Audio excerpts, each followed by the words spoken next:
Hi ಎಲ್ಲರಿಗೂ, ಇದು ನನ್ನ ಮೊದಲನೇ ವಿಡಿಯೋದಲ್ಲಿ ಹಾಗಲಕಾಯಿ ಪಲ್ಯ ಹೇಗೆ ಮಾಡೋದಂತ ತೋರಿಸ್ತಾ ಇದ್ದೀನಿ. ಮೊದಲನೇದಾಗಿ ಅರ್ಧ ಕೆಜಿ ಹಾಗಲಕಾಯಿ ತೊಗೊಂಡು ಅದನ್ನು ತೊಳ್ಕೊಳ್ತಾ ಇದ್ದೀನಿ. ನಾನು ಮಾರ್ಕೆಟಿಂದ ತರಕಾರಿ ತಂದ ತಕ್ಷಣ ಅದನ್ನು ಸ್ವಲ್ಪ ಉಪ್ಪು ಮತ್ತು ಸೋಡಾ ಹಾಕಿ ತೊಳೆದು ಇಟ್ಟಿರ್ತೀನಿ. ಇವಾಗ ನಾನು ಅಡುಗೆ ಮಾಡೋದಕ್ಕೆ ಮುಂಚೆ ಇನ್ನೂ ಒಂದು ಸಲ ನೀರಿನಲ್ಲಿ ಜಸ್ಟ್ ಹಾಗೆ ಒಂದು ಸ್ವಲ್ಪ ತೊಳಿತೀನಿ. ಸಪೋಸ್ ಏನಾದರೂ ಧೂಳು ಏನಾದರೂ ಕುತ್ಕೊಂಡಿದ್ರೆ ಅದು ಹೋಗಲಿ ಅನ್ನೋ ಕಾರಣಕ್ಕೆ.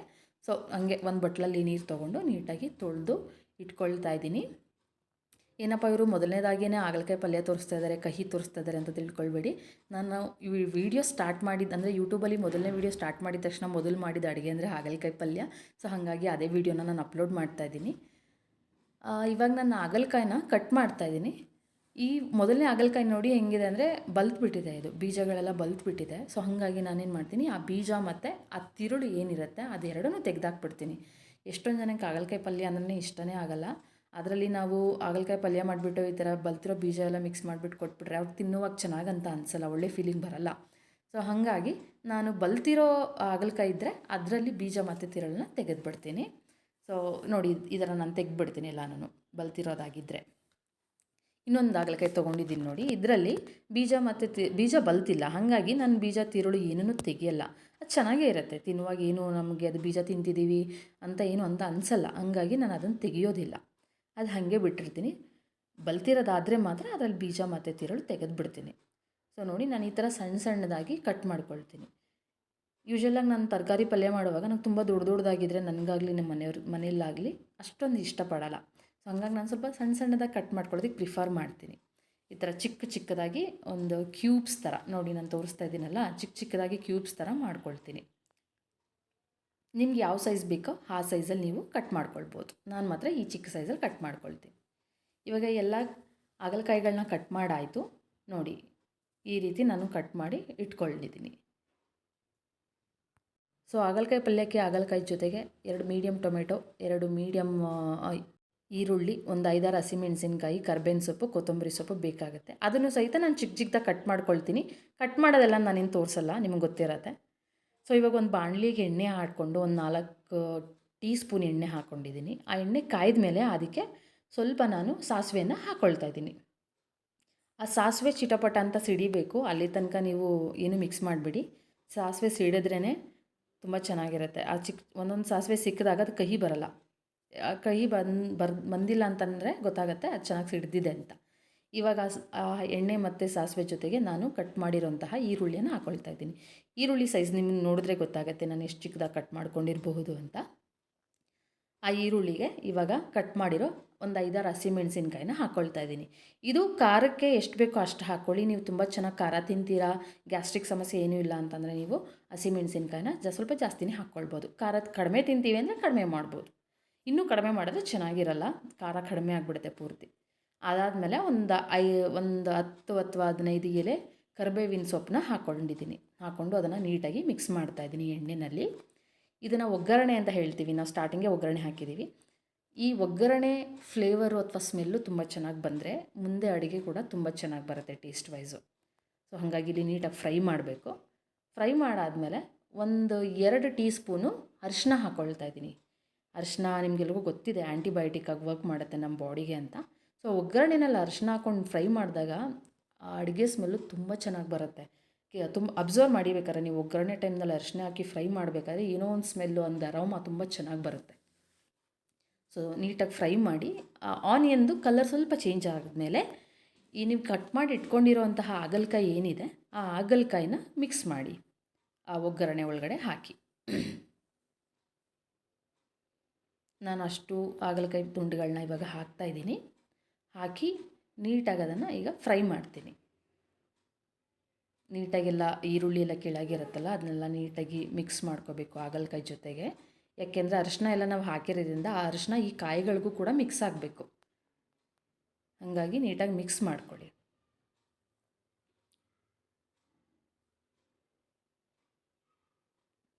ಮಿಕ್ಸ್ ಮಾಡ್ಕೊಂಡ್ಮೇಲೆ ಒಂದು 1/4 ಟೀ ಸ್ಪೂನಷ್ಟು ಉಪ್ಪು ಹಾಕ್ಕೊಳ್ತೀನಿ ನಾನು. ಯಾಕೆ ಅಂತಂದರೆ ಆ ಕಾಯಿಗಳು, ತರಕಾರಿ ನಾವು ಏನು ಹಾಕಿರ್ತೀವಿ ಅದು ನೀಟಾಗಿ ಬೇಯಬೇಕು. ಆ ಕಾಯಿಗಳಿಗೆ ಅಥವಾ ಆ ತರಕಾರಿಗಳಿಗೆ ಉಪ್ಪು ನೀಟಾಗಿ ಹಿಡಿಬೇಕು ಅನ್ನೋ ಕಾರಣಕ್ಕೆ ಒಂದು 1/4 ಟೀ ಸ್ಪೂನಷ್ಟು ನಾನು ಉಪ್ಪನ್ನ ಹಾಕ್ಕೊತೀನಿ. ಆಮೇಲೆ ಕೆಲವು ತರಕಾರಿಗಳು ಏನಾಗುತ್ತೆ ಅಂತಂದರೆ ಉಪ್ಪಾಗಿದ ತಕ್ಷಣ ನೀರು ಬಿಡುತ್ತೆ. ಸೊ ಸೊ ಹಾಗಾಗಿ ನೀರು ಬಿಟ್ಕೊಂಡು ನೀಟಾಗಿ ಬೆಂದರೆ ಇನ್ನೂ ತುಂಬ ಚೆನ್ನಾಗಿ ಟೇಸ್ಟ್ ಬರುತ್ತೆ ಅನ್ನೋ ಕಾರಣಕ್ಕೆ ನಾನು ಫಸ್ಟೇ ಉಪ್ಪನ್ನು ಸೇರಿಸಿರ್ತೀನಿ. ಒಂದು 1/4 ಸ್ಪೂನ್ ಅಷ್ಟೇ, ಜಾಸ್ತಿ ಬೇಡ. ಲೋ ಫ್ಲೇಮಲ್ಲಿ ಅದನ್ನು ನೀಟಾಗಿ ಬೇಯಿಸಿ. ಇವಾಗ ನೋಡಿ ನೀಟಾಗಿ ಬೆಂದ್ಕೊಂಡಿದೆ. ಉಪ್ಪೆಲ್ಲ ಹಾಕಿದ್ಮೇಲೆ ನೋಡ್ತಾ ಇದ್ದೀರಾ, ನೀಟಾಗಿ ಮಿಕ್ಸ್ ಮಾಡಿ ನೋಡಿ. ಇವಾಗ ನಾನು ಹತ್ತಿರದಿಂದ ತೋರಿಸ್ತಾ ಇದ್ದೀನಿ. ಆ ಅರಿಶಿನ ಎಷ್ಟು ಚೆನ್ನಾಗಿ ಆ ಕಾಯಿ ಒಳಗಡೆ ಹೋಗಿದೆ ಅಂತ ನಿಮ್ಗೆ ಗೊತ್ತಾಗ್ತಾ ಇದೆಯಲ್ಲ. ಸೊ ನೀಟಾಗಿ ಈ ರೀತಿ ಬೇಯಿಸ್ಕೊಳ್ಬೇಕು.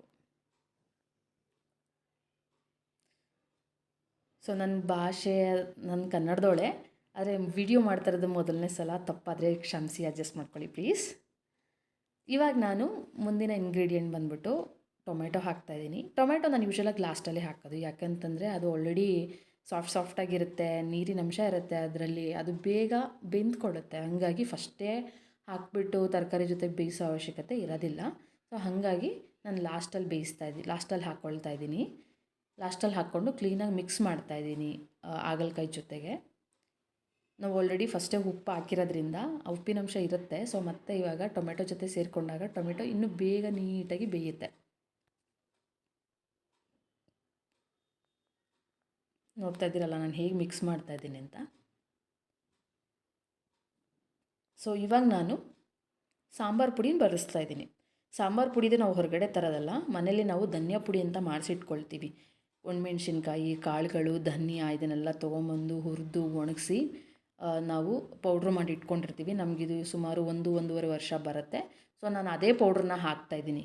ಈ ಪೌಡ್ರಲ್ಲಿ ನಾವು ಯಥೇಚ್ಛವಾಗಿ ಒಣಮೆಣ್ಸಿನ್ಕಾಯಿ, ಧನಿಯಾ ಇದೆಲ್ಲ ಬಳಸಿರೋದ್ರಿಂದ ನಾನು ಅಡಿಷ್ನಲ್ ಆಗಿ ಧನಿಯಾ ಪುಡಿ ಅಥವಾ ಅಚ್ಕಾರದ ಪುಡಿನ ಬಳಸಲ್ಲ, ಅಥವಾ ಸಾಂಬಾರು ಪುಡಿ ಹೊರಗಡೆದು ನಾನು ಬಳಸಲ್ಲ. ಆಮೇಲೆ ಗರಂ ಮಸಾಲ ಬಳಸಲ್ಲ. ನಾವೇನು ಧನಿಯಾ ಪುಡಿ ಅಂತ ನಾವು ಸಾಂಬಾರು ಪುಡಿ ಅಂತ ಮಾಡಿಸಿ ಇಟ್ಕೊಂಡಿರ್ತೀವಿ, ಅದರಲ್ಲೇ ನಾವು ಗರಂ ಮಸಾಲಾಗೆ ಬೇಕಾಗಿರೋ ಐಟಮ್ಸು, ಧನಿಯಾ, ಒಣಮೆಣ್ಸಿನ್ಕಾಯಿ, ವೆರೈಟೀಸ್ ಆಫ್ ಒಣಮೆಣ್ಸಿನ್ಕಾಯಿ ಎಲ್ಲ ಹಾಕ್ಬಿಟ್ಟು ನಾವು ಆ ಪೌಡ್ರನ್ನ ಮಾಡಿಸಿಟ್ಕೊಂಡಿರೋದ್ರಿಂದ ನಾನು ಅದೇ ಪುಡಿನ ಬಳಸ್ತೀನಿ. ಆಲ್ ಇನ್ ಒನ್ ಅನ್ನೋ ಥರ ಪೌಡ್ರನ್ನ ಬಳಸ್ತೀನಿ. ಈಗ ನಾನು ರುಚಿಗೆ ಎಷ್ಟು ಬೇಕೋ ಅಷ್ಟು ಉಪ್ಪನ್ನು ಹಾಕಿ ನೀಟಾಗಿ ಮಿಕ್ಸ್ ಮಾಡ್ತಾಯಿದ್ದೀನಿ. ಆವಾಗಲೇ ಉಪ್ಪು ಹಾಕಿದ್ದೆ ಅಲ್ಲ, ಸೊ ಅದು ನಂಗೆ ನೆನಪಲ್ಲಿದೆ. ಹಾಗಾಗಿ ರುಚಿಗೆ ಇನ್ನೆಷ್ಟು ಬೇಕಾಗ್ಬೋದು ಅಂತ ಒಂದು ಅಂದಾಜಿರುತ್ತೆ.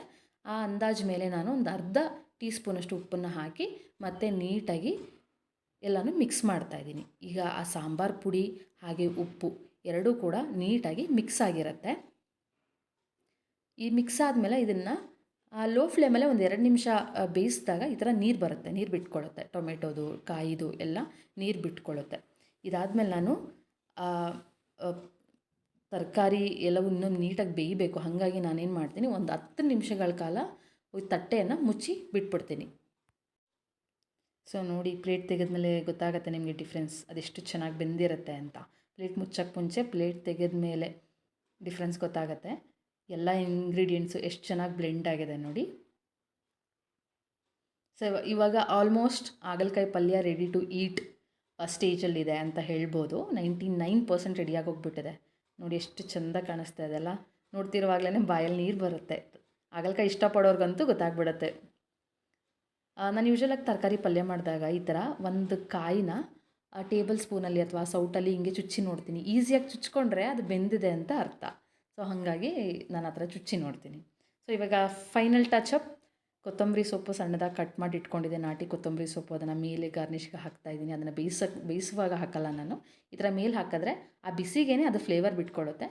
ಸೊ ತುಂಬ ಚೆನ್ನಾಗಿರುತ್ತೆ. ಈಗ ಚಪಾತಿ ಜೊತೆಗೆ ಸರ್ವ್ ಮಾಡ್ತಾಯಿದ್ದೀನಿ. ನೀವು ಈ ಥರ ಪಲ್ಯ ಮಾಡಿ ಚಪಾತಿ, ಅಕ್ಕಿ ರೊಟ್ಟಿ ಜೊತೆಗೆ ತಿನ್ಬೋದು.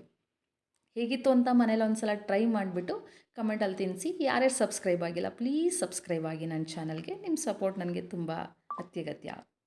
Thank you. Love you all. Bye bye.